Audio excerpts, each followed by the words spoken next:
That is some smooth, clean battle choreography. You've seen it before, folks, the video game to movie or TV series adaptation, and the end product is usually almost guaranteed to be 99% of the time trash. I'm looking at you, Super Mario Bros. Will Netflix Castlevania prove itself to be an actual quality series, or is it doomed to be a miserable little pile of letdown? Let's find out. First, let's get this out of the way. I am limited in my Castlevania gaming experience. It mostly consists of this, a little bit of this, and a lot of this from friends. A lot of this. Regardless, the Netflix series only loosely follows the video game mythos. Instead, it uses it as a base template and inspiration to craft their own stories. Which poses the question, how are their stories? Here's the short answer. Very good. Here's the long answer. It starts off super simple and rapidly evolves into an intricate web between major characters. Without going into spoiler territory, you have a group of heroes set on defeating the evil Dracula in the late 1400s. Simple, right? Then it evolves into a court of power struggles, betrayal, and deception. A lot more complicated. And spicing up all the storylines, there's a rich world filled with otherworldly magic, enchanted weapons, supernatural creatures with terrifying design, and just enough lighthearted moments to keep a watcher entranced. The character development is stellar with a pretty big asterisk. There's a big asterisk I'm putting here, and I will go into the details during the spoiler section. Regardless, the show does an excellent job establishing the current status quo for the cast. Most, if not all of them, aren't in the greatest of situations. Most of them are kind of tormented by something they lost or are rejected or have a bleak view of the world. Kind of normal given a time frame of the late 1400s, what with plagues, wars, and instability.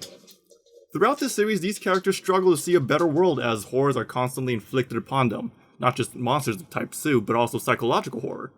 Some characters succeed in dealing with their inner demons, and some fail, but it's entertaining to watch. The dialogue for the most part fits in with the given situation. I love the deadpan gallow humor that gets thrown around in the middle of a fight. Fire Drake. Just what I need in an underground hole full of paper. The silent monologue characters give to themselves as they struggle with their own mental dread, and the banter during low-stakes situations. Design-wise, the characters are a close representation of their game counterparts. They're all beautiful, frightening, or mesmerizing in their own ways. The monster designs are top-notch and would conjure up nightmares if you beheld them in real life. And if you're a keen-eyed viewer, you'll notice that many of the monsters are actual homages to boss characters from the game. It's a treat for the eyes, regardless if you're a fan or not. And for the backgrounds, we get a wide variety of scenes, from spooky dungeons to bustling towns to dry deserts and arctic tundras, and even other crazy worldly portals. What also makes this interesting is that the locations actually have a real-life counterpart. Wallachia, the location where most of the series take place, is a real place you can actually visit, along with some of the abandoned villages and towns. In terms of sound design, we unfortunately have a mixed bag here. The music, in my opinion, is mostly forgettable. They're passable, and yes, they fit in with the given situation. The main problem here is that the games have an incredible library of music to draw from, and the show didn't really make good use of any of it. I mean, Bloody Tears was played once, and it was an amazing climactic scene, but we never hear from it again. So if you're expecting to hear some epic slapping music, right, like Vampire Killer or Divine Bloodlines, don't get your hope up. For sound effects, they were crispy and subtle, but not over the top. The lashing of the whip, the clashing of the swords, and the transformations of bats, for example, all played their parts. All of them played their roles, but never tried to be the star of the show. Instead, the star of the show goes to the voices. Look, everyone nailed their roles flawlessly. Dracula sounds imposing and regal. The tormented hero sounds dark and brooding. The bureaucrat sounds authoritative and concerned. And the seductress sounds innocent and serene, up until she goes completely ballistics on you. If anything, everyone's voices were casted perfectly. And now we come to one of the best reasons to watch Castlevania. The outstanding battle animations. Oh man, like legitimately where to start? Like, probably the choreography. Okay, example, right? Okay, so the weapons all have an insane weight to them. Like, for example, you have a Morningstar, which is basically a chain whip with a spiked end, and it feels like it has physics to it. The weapon gets flung around, wrapped around monsters, around wrists, through the heads of bad guys, and all sorts of wild shenanigans with it. And the battle scenes make good use of the environment, too. The heroes can grapple to pillar with the Morningstar, you can swing to the breeze, flip in the air, all sorts of amazing acrobatic moves.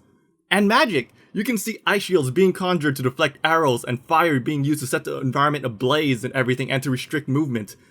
And the battle animations never get stale either. They fight in a myriad of ways against various creatures. Those boss monsters I mentioned earlier? Yeah, it's pretty awe-inspiring and awe-striking to see them pull off some insane attacks or go into berserking frenzy. It's pretty gut-wrenching and super gory, so I'll put a warning here. If you're a bit squeamish, it might take a while to get used to it.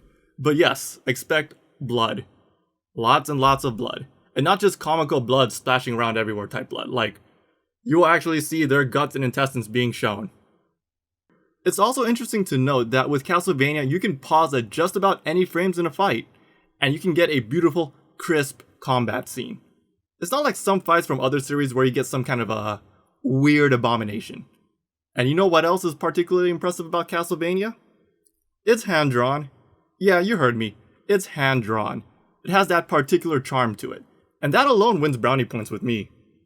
The only gripe I really have with the animation is that early on when the studio was getting used to the hand-drawn process, is that some of the fight feels like it was a tad bit under 24 frames per second. But don't worry about it too much. Later on they gain some experience and it feels fluid like water, and the animations just keep getting better. But hey, I don't actually have an animation degree, I just like what I see, so take what I say with a grain of salt. So the spoiler-free answer to is Castlevania a quality series to watch? Is it worth your time? And the answer to all of these questions is yes. But it's a tragic yes. And now we're going into spoiler territory. So if you want to hear some in-depth thoughts, click on a spoiler review video. Otherwise, smash the like button, subscribe for more reviews and other stuff, and comment below if this review convinced you to watch it. Alright, thanks, and I'll see you next time.